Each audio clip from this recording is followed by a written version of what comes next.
di perkebunan atau dia di kayak di sawah atau dia nanti di ini ya peternakan.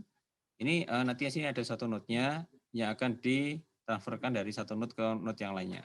Jadi misalkan nantinya sini ada di suatu hutan, ini ya, ini misalnya di daerah pergunungan dan sebagainya. Ini dia ada suatu area gitu ya, yang dari sini dia ada kebakaran. Maka nanti dari sini dia akan mengirimkan ada sensornya, dia secara otomatis dia akan mengirimkan datanya ke node yang lainnya. Nanti sini dia akan dikirimkan ke base station yang jauh dari lokasi ada di gunung itu gitu ya. Jadi ini kita akan menggunakan namanya WSN ini. Nanti di WSN ini sendiri sebenarnya dia itu sangat banyak sekali ya di konsepnya. Jadi secara konsepnya ini dia nantinya kita akan mencoba untuk memahami bahwa di jaringan WS ini, ini dia tuh bisa muncul ini. Ini ada suatu perangkat yang nantinya dia akan disebar gitu ya. Jadi perangkatnya ini nanti sini dia ada yang dari ada powernya, kemudian nanti sini ada mikronya, kemudian sini ada sensing unitnya yang dipakai untuk melakukan sensing di suatu environment. Kemudian nanti sini ada perangkat untuk yang komunikasinya, yaitu yang dipakai untuk komunikasi ke node yang lainnya, gitu ya. Jadi di sini ada suatu sensornya. Nanti termasuk nanti sini dia misalnya dia ada aktuatornya juga dia. Yang di sini nanti yang dikomunikasi dari satu node ke node yang lainnya. Oke, untuk yang di perangkatnya sensor sendiri, ini dia nanti ada beberapa hal yang perlu kita perhatikan bahwa di sini dia ada suatu komunikasi. Yang komunikasinya di sini dia itu akan ini ya, istilahnya di sini dia jaraknya dia tidak begitu jauh gitu ya. Walaupun saat ini ada teknologi yang terbaru yang namanya LoRa itu ya. Jadi untuk yang di sini dia itu bisa macam-macam yang digunakan. Bisa nanti yang bisa pakai yang namanya WiFi. Nanti juga nanti yang bisa pakai yang namanya perangkatnya untuk yang di ini ya, pakai Zigbee atau dia pakai Bluetooth atau dia pakai yang namanya di komunikasinya selanjutnya di WiFi, Zigbee sama Bluetooth-nya atau BLE-nya. Ini juga nantinya bisa pakai RFID gitu ya. Dan juga nantinya sini dia untuknya di node-nya ini dia bisa menggunakan yang namanya LoRa. Kalau LoRa ini kan dia emang bisa jauh gitu ya. Cuma ini karena dia itu jauh, karena sini dia memang alatnya dipakai yang kecil kayak gini, maka dia ada suatu trade off-nya, ada suatu yang namanya di satu sisi dia itu ada kelebihannya, di sisi yang lainnya dia ada namanya kekurangannya. Di sini dia bisa jaraknya jauh, tapi dia tidak bisa banyak-banyak untuk pengiriman datanya ke satu node dari satu node ke node yang lainnya, gitu ya.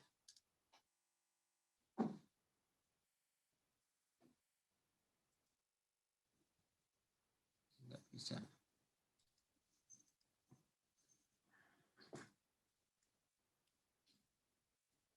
Oke, untuk yang di sini secara konsepnya untuk WSN kan dia dari banyak atau ribuan dari sensornya. Nanti sini dia akan secara ad hoc dia akan saling terkoneksi satu sama lain. Dan nantinya untuk yang di sini sensor ini dia itu akan melakukan yang namanya ini ya, melakukan sensing di suatu fenomena yang ada di suatu environment dan sebagainya.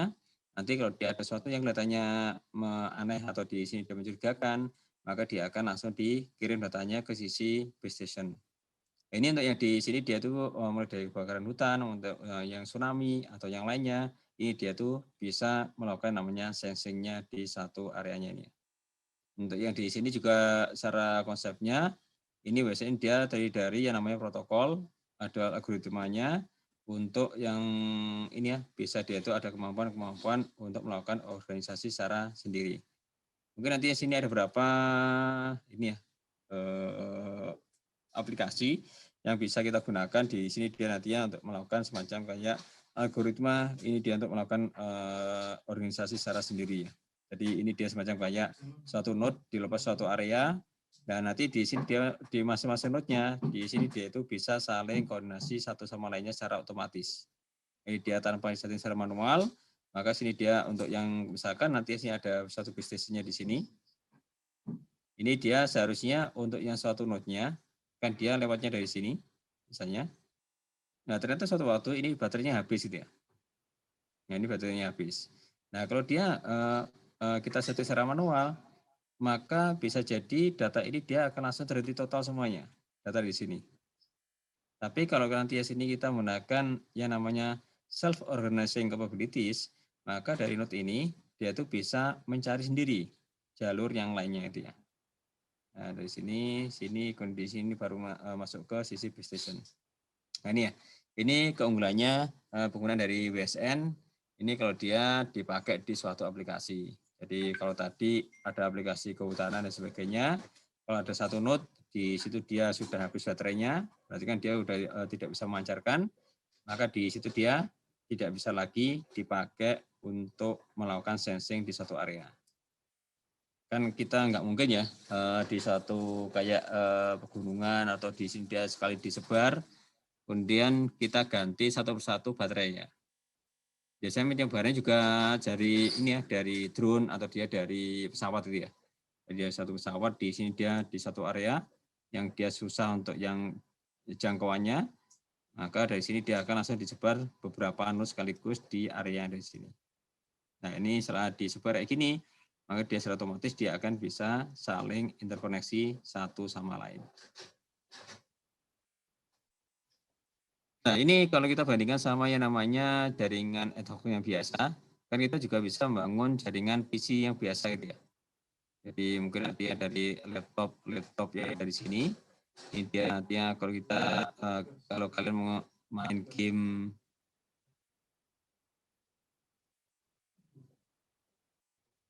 dan sebagainya, kan kita kalian bisa melakukan namanya ad hoc-nya dia. Jadi ini bisa saling komunikasi satu sama lainnya. Nah, cuma yang di sini kan dia ini ya resource-nya dia banyak ya. Jadi kalau ada laptop kayak gini kan dia memorinya besar, CPU-nya dia juga besar dan sebagainya, sehingga dia itu bisa dipakai untuk interkoneksi dengan lancar antara satu laptop dengan laptop yang lainnya. Tinggal sini dia bisa colok, kalau dia ada listrik dia juga bisa langsung dicolokin dan sebagainya. Cuma kalau kita pakai yang namanya WSN, ketika nanti ya sini satu node ini sudah habis baterainya, ya udah biasanya ini dia di don't care ya. Hanya kalau kita sudah nyebar suatu node di area pegunungan kayak gini, nah ini biasanya nantinya sini dia akan langsung disebar banyak sekali node ya. Bahkan dia bisa sampai ratusan atau ribuan node yang disebar untuk menganalisa fenomena gunung yang di sini. Ya. Jadi nanti saya tunjukkan kayak di Jepang itu dia tuh untuk mendeteksi tsunami yang ada di area Jepang, dia akan dipasang ribuan sensor di daratan yang ada di Jepang itu ya. Nah ini di aplikasinya, di sini dia ada banyak keuntungannya. Dan nanti di sini dia tuh kalau kita melihat untuk yang di aplikasinya dia itu bisa kita aplikasikan di banyak hal. Untuk misalnya yang pertama di sini di sisi proteksi bangunan. Ini biasanya ada di proteksi bangunannya. Makanya ada istilahnya yaitu dia sebagai yang namanya smart building. Ada juga dia itu smart bridge, ini untuk yang di suatu jembatan. Ya, ada bahkan yang saat ini dia itu ada namanya smart city. Ini dia untuk melakukan yang di ini ya aplikasi-aplikasi yang bisa digunakan di suatu area untuk yang di smart city-nya itu. Atau juga nanti di sini dia bisa untuk yang surveillance pakai drone dan sebagainya. Kemudian di sini ada healthcare untuk yang di aplikasi kesehatan. Jadi kalau nanti di sini dia ada berapa yang berkaitan dengan rumah sakit atau yang berkaitan dengan kondisi pasien di suatu rumah kayak jumbo dan sebagainya, maka kita bisa menggunakan fitur healthcare ini, aplikasi healthcare ini di kondisi kayak gitu. Kemudian di sini ada environment monitoring, ada food safety, ini ya juga sama ya. Jadi di suatu pabrikan kayak Indofood dan sebagainya, dia pasti ada sensornya untuk mendeteksi kalau dia ada suatu bakteri atau yang lainnya yang masuk ke dalam makanannya. Ini semuanya akan menggunakan namanya sensor network. Ini ada intelligent transportation, sama nanti ada smart energy. Ya, jadi ini ada smart meter dan sebagainya yang dari sini. yang bisa kita gunakan untuk aplikasi-aplikasi di smart home atau dia di smart city-nya.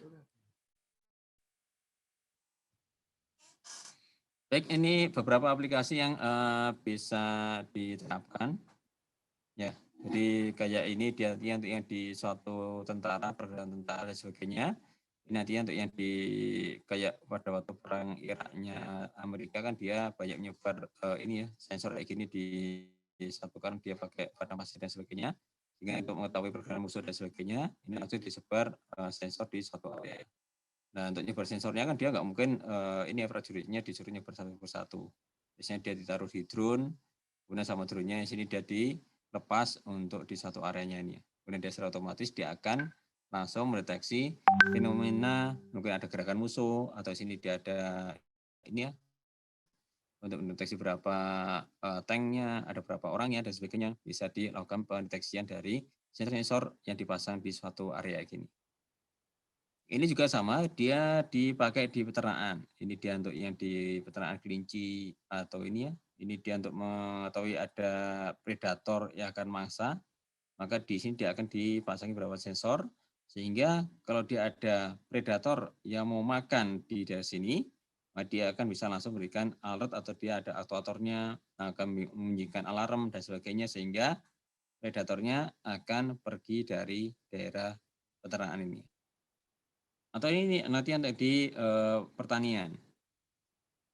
Kalau di Indonesia masih, kalau saya melihatnya masih kurang ya penerapan di pertanian kalau di Indonesia. Kalau di Jepang sana dia itu memang karena kondisi suhunya kan dia ada 4 musim, sehingga kalau dia menanamnya di musim panas, lalu dia ada musim dingin, maka semua tumbuhnya dia akan mati, gitu ya. Maka di situ dia akan dikasih semacam kayak suatu ruang sendiri kalau di daerah-daerah yang 4 musim itu ya. Nah, misalnya dia nanam stroberi atau nanam apa, ini dikasih ruang sendiri, kemudian dia rumah plastik ini ya. Dan di sini dia baru dikasih tanamannya. Nah, ini semuanya akan diukur. Jadi kalau dia pas suhu dingin ada salju dan sebagainya, ini gimana dia itu tetap hangat untuk yang apa istilahnya di sini dia dikasih pemanas gitu ya. Pas musim panas, ini dia kalau ke sana kan dia panas sekali dia. Ini dia nanti juga dikasih AC gitu ya. Sehingga nanti yang di kualitas tanamannya dia tetap bagus untuk dikonsumsi. Jadi ini semuanya sudah menggunakan perangkat-perangkat sensor untuk mendeteksi kayak gitu. Nah, kalau di kita buru-buru kayak gitu ya, mending nanti ya sini kita gunakan untuk membeli tanahnya lagi atau yang lainnya ya. Yang di sana karena untuk yang di apa istilahnya tanamannya kan dia nggak sesubur tanah yang di Indonesia, sehingga memang kalau kita beli semacam kayak istilahnya sayuran dan sebagainya bisa menjadi mahal sekali karena dia prosesnya memang dia butuh teknologi yang besar kayak gini ya. Ini tadi untuk yang di sisi pegunungannya, dia akan disebar di suatu area untuk mendeteksi dia gunung meletus. Kemudian ini untuk yang di healthcare, untuk mendeteksi dari pasien dan sebagainya. Ini ada di industri. Jadi yang di IoT itu sebenarnya dia itu ada macam-macam ya. Jadi kalau kayak gini kan dia terhubung semuanya ke internet kan dia ada IoT-nya. Nah kalau yang di sini, ini nih ada hubungannya sama IoT yang ada di industri. Makanya untuk yang di industri dia namanya II, yaitu dia Industrial Internet of Things. Terus terang untuk yang di industrial kayak gini saya tidak banyak pengalamannya gimana untuk mendesain dan sebagainya karena dia sudah banyak pakai Kompas dan sebagainya, pakai PLC untuk melakukan interkoneksi dari semua sensor yang ada itu ya. Kalau di bidang saya sendiri, ini WSN untuk yang di ini ya penyebaran di node kayak gini dan sebagainya. Dan kita mendesain protokol yang bisa digunakan untuk di komunikasi node-node yang dari sini.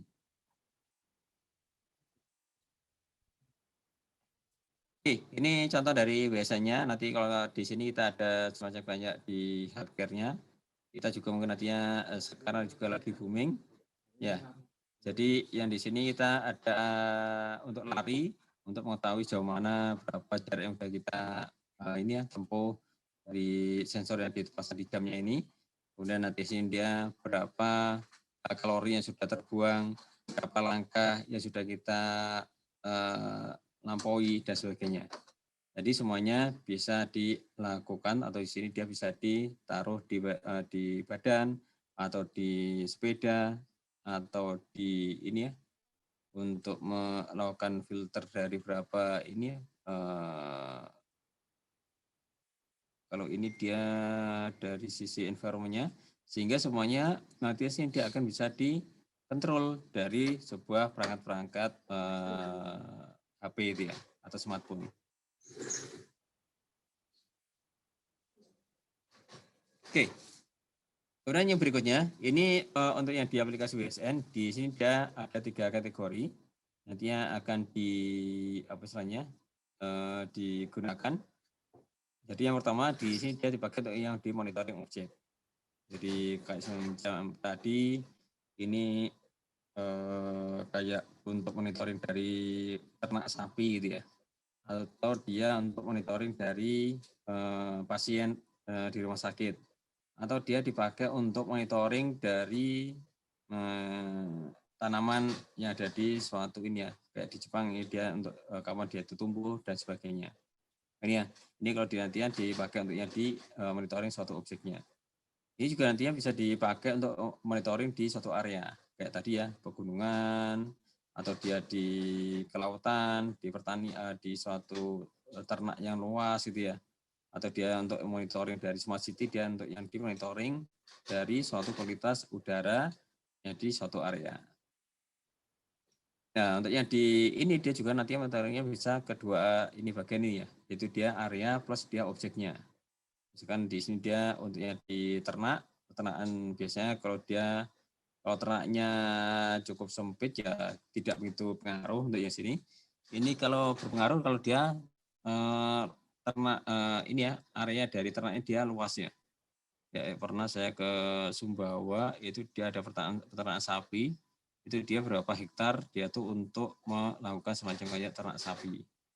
Makanya di Australia itu ada yang terkenal, yaitu dia ada sensor ini dipakai untuk mengetahui sapi-sapi ini ketika di sini dia tuh dilepas bebas ke suatu area padang pasir, padang ini ya, padang rumput. Atau yang di Afrika sana pernah ada penelitian, yaitu dia ada zebra. Zebranya ini dia di daerah Kenya, ini dia nanti diamati. Kalau dia zebra kan dia suatu area sangat luas sekali. Nah ini ya. Jadi di sini dia selain dari zebranya yang diamati, dia juga mengamati lingkungan yang ada di zebra ini ya. Ini maksudnya dia itu lingkungan yang bagus untuk zebra ini yang gimana sih gitu ya. Apakah yang panas, apakah yang dingin, apakah yang sejuk dan sebagainya. Jadi satu sisi dia juga untuk mengetahui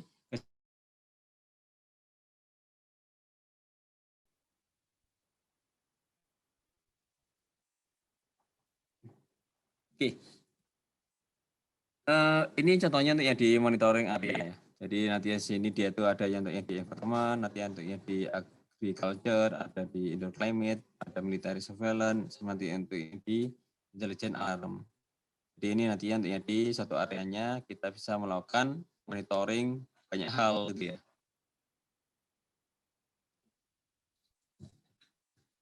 Ini untuk yang di precision agriculture-nya yang saat ini ada penelitian sama D3 ini untuk mengetahui pertumbuhan di tanaman tomat itu ya. Jadi di satu area di kota mana ya saya kok lupa. Ini kan dia ada ini ya untuk yang di kualitas tomatnya agar bisa diketahui.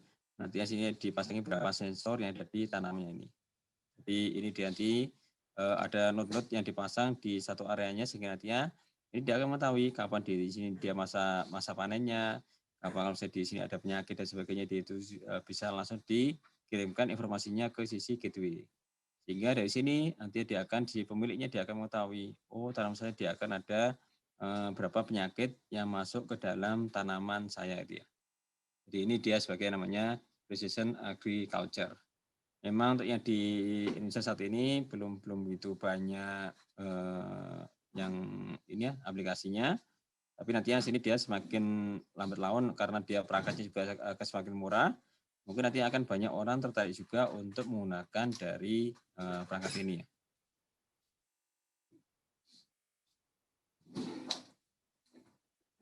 Ini untuk yang di monitoring objeknya.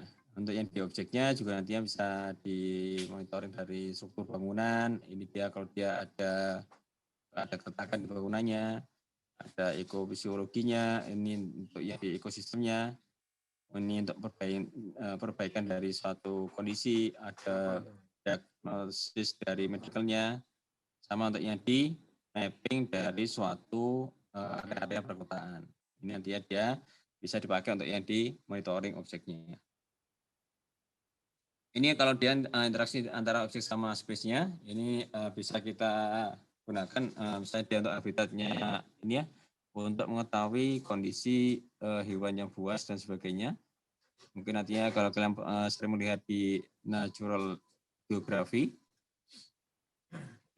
itu kan dia ada beberapa ini ya video untuk mengamati hewan-hewan atau dia suatu yang di kawasan ini, atau dia ada yang namanya wildlife national geography ya, bukan national geography. Jadi yang di sini kan dia ada yang kalau national geography sendiri kan dia ada berkaitan dengan orang, peristiwa dan sebagainya. Kalau di wildlife national geography ini kan dia banyak yang berkaitan dengan hewan.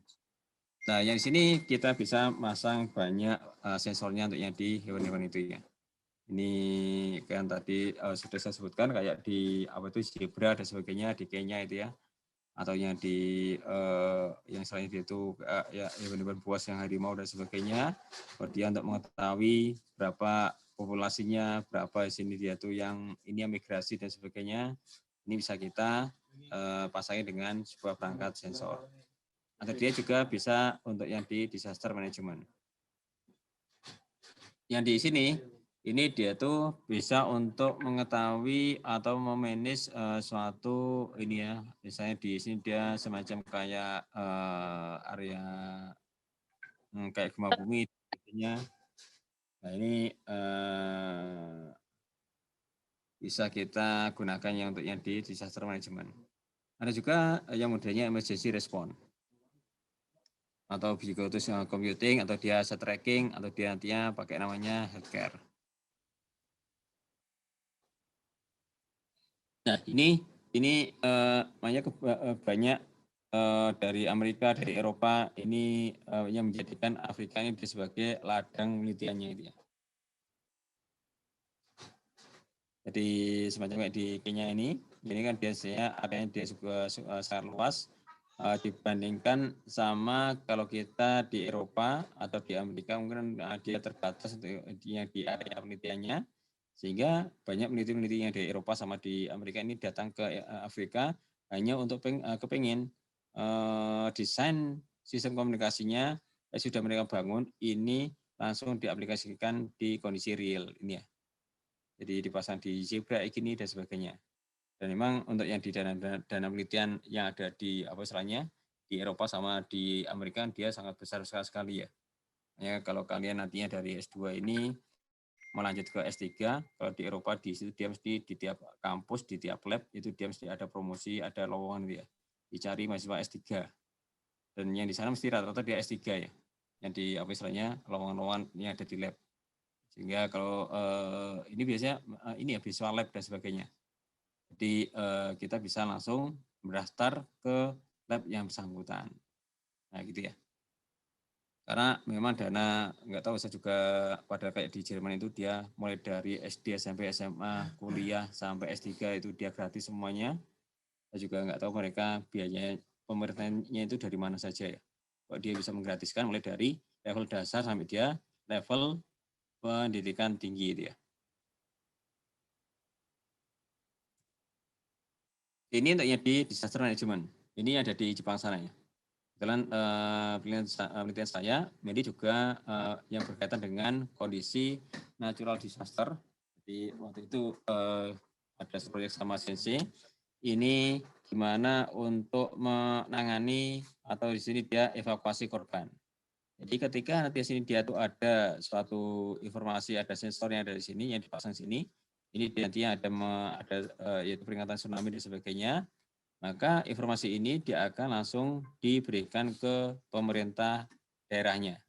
Dari pemerintah daerah, ini nantinya, ini sebentar, ini nantinya akan diberikan dulu ke namanya pusat, yaitu di JMA, Japan Meteorological Agency, ini yang nasional. Atau dia namanya dari kementerian yang ngurus kayak gini. Nah dari sini nanti dia akan langsung diputuskan. Ini silakan semuanya diinformasikan, baik itu melewati dari yang dipasang di gedung tinggi kayak gini, atau dipasang di perumahan, atau dipasang itu lewat radio, atau lewat mobil yang muter di kotaan, atau dia pakai yang namanya radio televisi. Sempat waktu itu ada gempa itu ya. Ini informasinya cepat ya. Jadi ada gempa, saya langsung terima informasinya lewat SMS itu ya. SMS masuk ke dalam HP saya. Nah, yang di sini ini nantinya dia ada juga namanya untuk yang dievakuasi. Jadi mereka punya suatu standarnya. Kalau ada informasi tsunami gini, maka dalam hitungan tidak sampai 30 menit dia harus sudah dievakuasi semuanya dari area yang akan terdampak tsunami ini. Hanya di sini kalau kita lihat sensor yang dipasang di seluruh Jepang ini totalnya ada sekitar berapa ini ya? Berarti sekitar 4 ribuan ya. Ini 3.000 tambah ini sekitar 4.000 5.000. Ini semuanya disebar di seluruh daratan Jepang, baik itu yang dari Okinawa di ujungnya bawah sini sampai di Hokkaido yang di paling atas ini ya. Sehingga kalau di sini dia ada semacam kayak gempa bumi di daerah sini, maka di sini dia akan langsung diberikan informasinya ke JMA tadi ya. JMA ini dia itu Japan Meteorological Agency. Yang dari sini dia akan langsung berikan informasinya ke pemerintah kota. Sehingga yang ada di pemerintah kota yang sini dia tuh bisa hati-hati gitu ya. Bahkan ini sering kita ada typhoon yang lewat gitu ya. Karena di sini dia ada Samudra Pasifik, sehingga nanti sini dia ada berapa ini ya, banyak typhoon yang lewat melintasi Jepang ini ya. Di sana kan dia sebenarnya nomor ya. Maksudnya typhoon ini dikasih nomor 1, 2, 3, dan nanti sampai akhir Desember kayak gini, ini biasanya udah sampai 25 typhoon yang melewati daratan Jepang ini ya. Nah ini kalau ada typhoon kayak gini, biasanya anak-anak sekolah yang senang ini, soalnya biasanya pada libur ya. Kalau di sini ada informasi, ada typhoon kayak gini.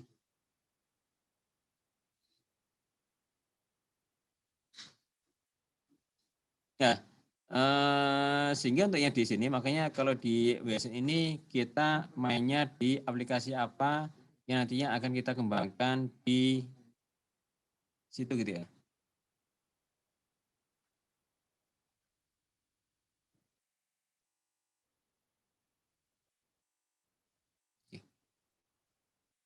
Setelah kita mengetahui aplikasi apa yang kita kembangkan, maka nanti di sini kita harus mengetahui gimana sih kondisi dari karakteristik dari WSN yang nanti akan kita aplikasikan. Jadi tadi ada yang di suatu area hutan, ada yang di suatu perkebunan, ada yang di hewan, ada yang di manusia dan sebagainya. Karena apa? Karena yang sensor ini dia terbatas di isi powernya, terbatas di isi memorinya, juga terbatas di sisi energi karena dia memang ukurannya sangat kecil nih.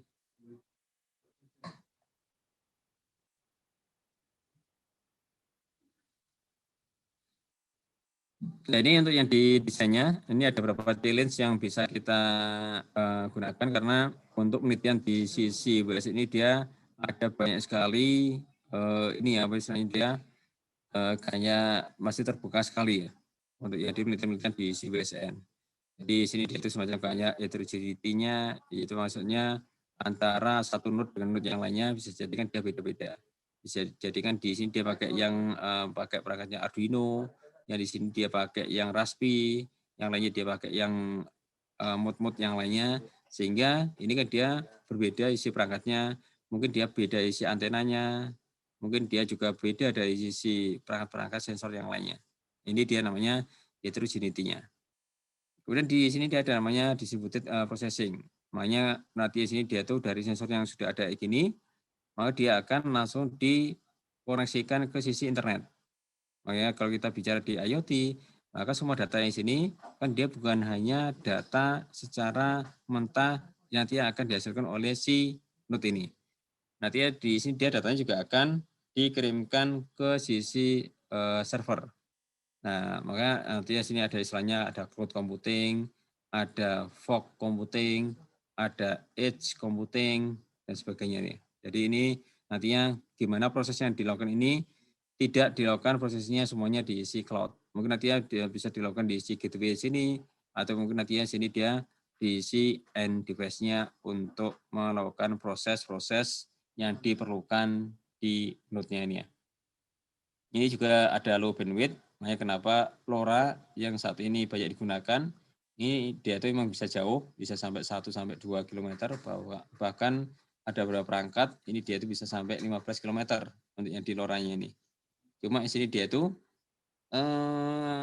bandwidth-nya dia kecil ya. Jadi kalau kita yang di analoginya kayak gini, kalau kita di 4G, ini kita kecepatannya bisa sampai 2 megaan ya. Kalau kita di sisi LoRa gini, mungkin kita hanya sekitar 200 kilo.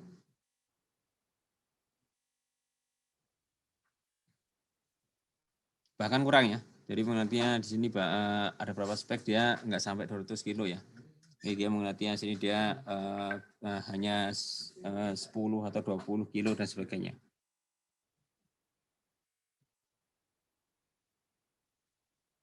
Kemudian nanti sini ada namanya untuk yang di large scale koordinasinya. Nanti sini dia kayak di hutan, otomatis kan dia bisa koordinasinya skala besar. Ini juga nantinya ada utilisasi dari sensornya. Ini nantinya seberapa untuk yang di sensor ini dia itu bisa di-utilize. Artinya sini dia itu bisa menggunakan energi yang kecil atau dia yang minimal. Kemudian nanti sini ada juga yang modelnya real time computation. Ini kayak tadi yang di hutan kalau saya disebar, kan dia nggak mungkin ada suatu kebakaran, nanti sini dia akan disimpan dulu. Jadi ada namanya suatu event, yaitu ada kebakaran, maka data kebakaran ini dia akan langsung dikirim ke suatu gateway yang lokasinya jauh dari lokasi hutannya ini ya.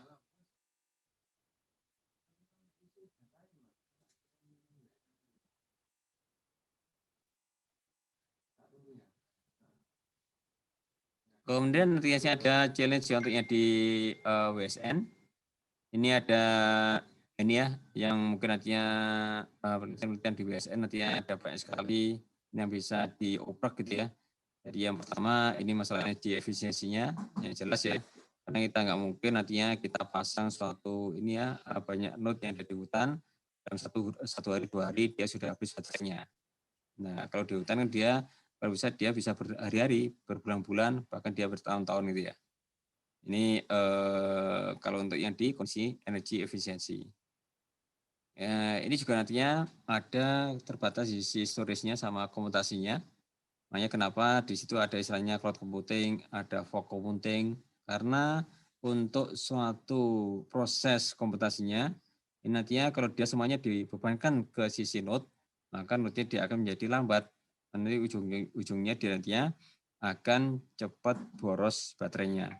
Karena perhitungannya dia ada ini ya perhitungannya ya. 1 bit komutasi itu kan dia akan menghabiskan berapa energi gitu ya.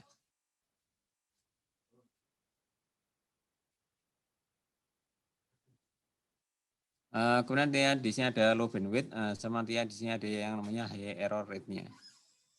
Ini untuk yang di error yang umum yaitu dia baris komunikasinya, noise measurement-nya juga nanti ada node failure yang diharapkan. Ini juga nanti ada scalability-nya, juga nanti ada survivability-nya di environment yang bahaya itu ya. Jadi kayak di gunung meletus atau dia di suatu banjir yang di tsunami dan sebagainya. Ini kondisi-kondisi yang berbahaya gini, bahkan kalau untuk yang di suatu industri dia bisa dimanfaatkan untuk mendeteksi gas beracun. Ya. Jadi bisa jadi di satu area kan ini ya, kan kita juga nggak tahu ya, itu di area itu dia ada gas beracunnya atau enggak, atau misalnya di sini ada pipa gas itu ya. Nah, gas kayak gini untuk mendeteksi kalau dia orang itu dengan kayak gini kan dia juga bahaya. Soalnya bisa jadi kalau ada kebocoran gas kayak gini, kan dia sini dia akan berpengaruh pada orangnya ini. Maka bisa dikirimkan robot dan sebagainya untuk mendeteksi di mana sih lokasi dari kebocoran gasnya yang terjadi di perusahaan ini. Ini untuk yang di sisi teknologinya. Jadi di minggu depan kita akan banyak belajar teknologi apa aja yang bisa kita gunakan atau diterapkan di WSN ini atau di wireless ya skala kecil, gitu ya. Jadi yang di sini nanti ada 2 sesi wirelessnya, yaitu wireless yang skala kecilnya sama wireless yang untuk yang di skala besarnya. Kalau skala besarnya kan kita pakai yang jaringan GSM. Ini ada embedded-nya, ada sensingnya, sama nanti ada jaringannya. Ini semuanya terintegrasi. Ini untuk yang di smart home-nya atau smart office-nya. Ya, nanti ini Pentagon ya. Ini pertahanan Amerika Serikat sana. Itu otomatis kan dia agar tidak mudah diserang oleh musuh dan sebagainya. Dan nanti untuk mengantisipasi ada penyelundup yang masuk ke sini, ini dipasangin dengan banyak sensor yang ada di bangunannya sini ya. Ini untuk yang di biomedical, ada untuk yang di monitor kesehatan, untuk glukose dan sebagainya. Nah ini ya untuk yang di militer, ini dia itu biasanya dia akan disebar ya, dia bisa pakai drone, bisa pakai pesawat, ini dia ada sebar untuk yang di node-nya.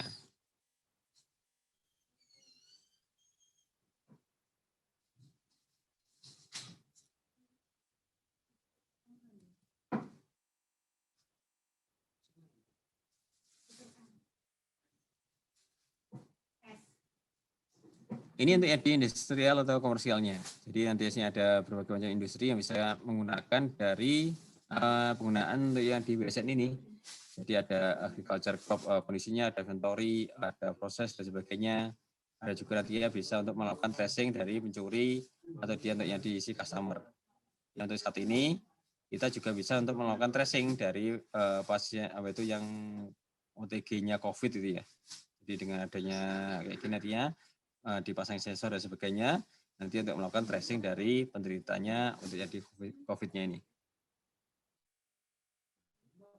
Ini traffic manajemennya, nanti untuk melakukan traffic dari jadi apa itu traffic suatu jalan raya dan sebagainya, bisa juga untuk menghandle dari kecelakaan dan sebagainya. Ini semakin mahal mobil, biasanya dia akan banyak sensor yang akan dipasang di dalam mobilnya dia. Jadi ini untuk yang di kayak ini ya untuk kalau misalnya di sini dia ada orang dia tidak menabrak, artinya sini dia akan secara otomatis dia itu akan memberikan aktuatornya ke mesinnya, misalnya di sini dia akan dilambatkan untuk yang di mesinnya. Atau kalau saat ini di mobil-mobil untuk yang ke belakangnya sudah dipasang sensor, nantinya biar tidak nabrak ke sisi belakangnya. Ini ya. Jadi semuanya saat ini sudah banyak berkembang sekali untuk yang di perangkat-perangkat sensor yang berbasis ke IoT ini. Ini untuk yang di mode-nya, perangkat mode-nya. Ini nanti ada berapa yang bisa digunakan, ada Mika mode kayak gini. Nanti ya sini ada Telos B mode-nya, ini dia jadi selain Arduino, selain Raspi, ada juga Node MCU. Ya, nanti di sini ada perangkat yang lainnya yang bisa kita gunakan. Ini juga nanti ada node yang ada di sini, ada tone detektornya. Ini sudah kita ada MTS 400 atau 420. Nanti di sini dia sudah bisa kita masukkan ke dalamnya. Ini ya untuk hardware setupnya. Makanya di sini sebenarnya untuk yang di platformnya kita kepengen nantinya sini dia itu kalian bisa langsung handle ke sisi hardware-nya. Karena ini kondisinya COVID, nantinya masih pandemi, ini kita belum bisa praktek langsung di hardware-nya. Jadi sebenarnya kita ada beberapa pakai Arduino, nanti pakai Zigbee, ini untuk bisa saling komunikasi satu sama lain itu. Sebenarnya nantinya sini kita akan pakai simulasi aja. Nah ini untuk yang di programming code-nya dan sebagainya. Baik, yang dari sini ada mungkin ada yang ditanyakan, silakan.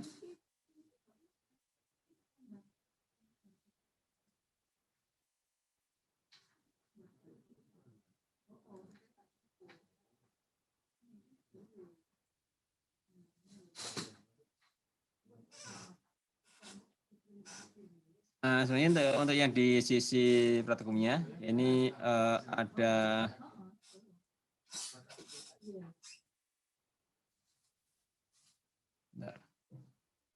yang untuk mod sebentar.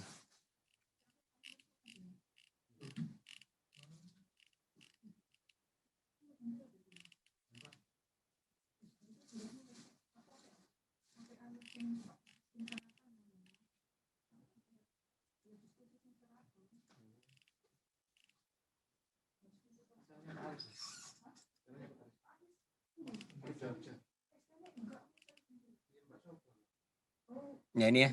Ini kalau nanti yang sini kita bicara di IoT, sebenarnya kita juga bisa menggunakannya di paket tracer. Cuma ini karena waktunya nggak mencukupi untuk ini ya. Nantinya di kondisi wirelessnya mungkin nantinya saya akan banyak menggunakan untuk yang di seluler.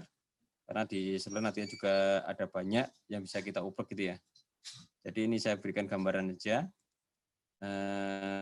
Kalau kayak di smart home IoT ini sebenarnya kayak di Cisco Packet Tracer, ini dia sudah mensupport untuk yang di simulasi-simulasi menggunakan paket tracer itu ya.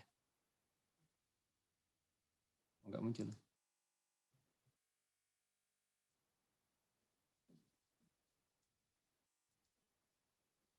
Ini saya kasih gambarnya dulu. Ya, ini dia ini semacam kayak di sini kita bisa melakukan controlling di suatu perangkatnya. Ya, jadi di smart home kita bisa untuk membuka pintu, untuk menyalakan kipas angin, untuk menyalakan lampu, menyalakan alarm dan sebagainya. Ini untuk melakukan setting di sisi apa istilahnya perangkatnya. Nah, di sini kita juga bisa membuat aktuatornya. Jadi kalau tadi kan dia belum otomatis, kalau saya kayak gini. Jadi ada suatu asap di suatu rumahnya ini, misalnya kebakaran dan sebagainya, maka nanti di sini dia tuh bisa langsung ini ya, ada alarmnya dia bisa langsung bunyi, ada fan-nya dia itu bisa nyala sehingga nantinya asapnya bisa keluar. Di sini dia ada jendelanya juga akan bisa langsung terbuka sehingga di sini dia asapnya juga bisa langsung keluar. Mungkin ada sprinkler airnya, nanti sini dia bisa langsung nyemprot sehingga dia akan bisa ini ya memadamkan dari apinya. Ini dia ada beberapa settingannya yang bisa di setting di dalamnya. Kayak misalnya dia motion detector ini untuk mengetahui pencuri, sehingga kalau dia ada webcamnya dia mengetahui ada orang lain yang masuk ke rumahnya, maka dia secara otomatis dia akan langsung menutup dari garasi ini pintu garasinya sampai dia untuk yang di jendela ini. Jadi nantinya dia bisa secara otomatis dia akan diterapkan. Ini untuk home security-nya. Ini untuk deteksi ada pergerakan manusia, ya. Kalau dia ada orang lewati dari trip sensor kayak gini, maka secara otomatis dia yang tidak dikenal, maka dia otomatis dia akan langsung menutup dari jendela dan sebagainya. Kemudian di sini dia ada yang namanya di sini ada RFID, ada Bluetooth juga. Ini sudah lengkap semuanya yang ada di paket tracer gitu ya. Nah, di sini kita bisa menerapkan beberapa hal yang berkaitan dengan kondisi wireless yang skala kecil sampai menengah. Dan nantinya di sini kita juga bisa untuk melakukan kayak kita coding di sisi boardnya. Jadi kalau kita pakai Python, kalau di Raspi, maka nanti di sini juga sama. Kita bisa menggunakan Python untuk melakukan kontrol di suatu perangkatnya itu ya. Jadi ini untuk kontrol dari LED-nya. Nanti ya di sini dia untuk yang di smart temperaturnya di sini dia kalau dia suhunya dia panas di sini dia akan menjadi air AC-nya dia menyala. Kalau kondisinya dia dingin dia sini dia pemanasnya dia menyala ini ya. Jadi ini dia bisa diatur dari si boardnya ini. Ini coding dan sebagainya. Ini semuanya dia menggunakan Python untuk melakukan settingannya dia. Dan dia sini dia di paket tracer juga bisa di ini ya, bisa di setting di itu dia environment-nya. Jadi kita pengen jam sekian di sini dia apa istilahnya ada suhunya sangat panas gitu ya. Kemudian di jam sekian di sini dia ada gas yang akan keluar.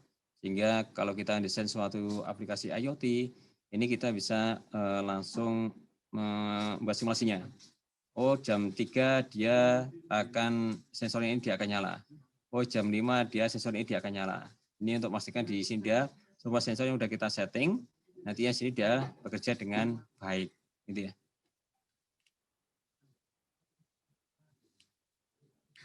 Baik, itu untuk yang di materi hari ini. Jadi nantinya sini ada banyak hal sebenarnya yang bisa kita pelajari. Karena memang untuk yang di communication network ini waktunya terbatas, sehingga nantinya tidak banyak yang mungkin nantinya bisa kita uprek. Nantinya ada beberapa hal konsep di komunikasi jaringan nantinya sudah kalian pahami. Kalau yang sebelumnya di buku 5, ini ada pakai VoIP, pakai yang CTI dan sebagainya, maka nantinya di jaringan fiber optik gitu ya. Maka nantinya di sini kalian sudah mengenal nantinya pakai yang jaringannya wireless. Wirelessnya mulai dari skala kecil, menengah, sampai nantinya sini dia di skala luas menggunakan jaringan seluler. Baik, silakan kalau saya ada yang tanyakan. Belum kita tutup kuliah hari ini.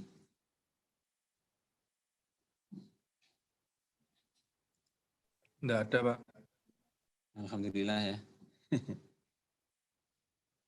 Baik, kalau nggak ada, untuk yang di praktikumnya, kita di hari Kamis nanti praktikumnya kita akan banyak menggunakan di jaringan seluler, karena untuk yang di, kalau kita bicaranya di apa istilahnya, pakai yang di WSN, nantinya tidak cukup waktunya, karena emang banyak harus diuprek gitu ya.